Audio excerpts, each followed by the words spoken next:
The 38-year-old former mayor of South Bend in Indiana will be the first of Biden's Democratic rivals for the presidency to land a role in his cabinet.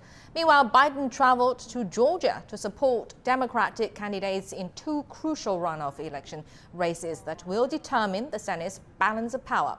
CGTN's Philip Crowther reports from Atlanta.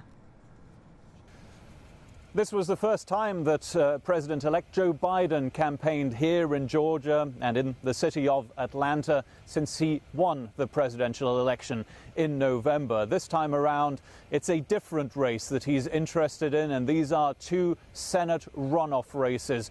And they are very, very important. On the 5th of January, Georgians will be voting again for those two seats. Right now, there are two Republican incumbents. The two Democratic challengers were on stage here together with Joe Biden in Atlanta. Jon Ossoff and Raphael Warnock need to win their races for Democrats to have some sort of control in the U.S. Senate when Joe Biden takes over in the White House. Because if Democrats were to win, both of them that is, we'd have a perfect 50-50 split in the U.S. Senate. The deciding vote, well, that would go to Vice President-elect Kamala Harris. If Republicans hold on to just the one seat, well, then they would have a very, very small portion of control of the U.S. Senate, but a very significant one indeed. Now, what the former vice president and president-elect did here in Atlanta is essentially reminded voters of what they had achieved in November, because no Democratic presidential candidate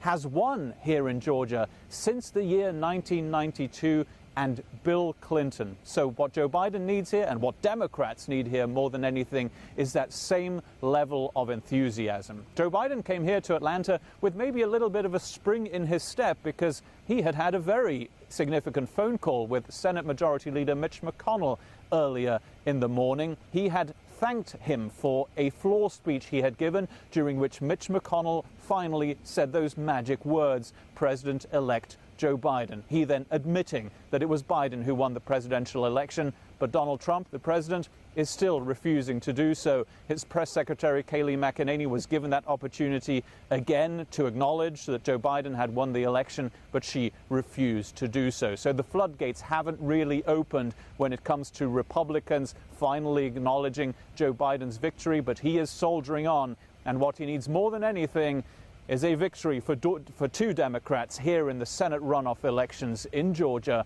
on the 5th of January. Philip Crowther, CGTN, in Atlanta, Georgia.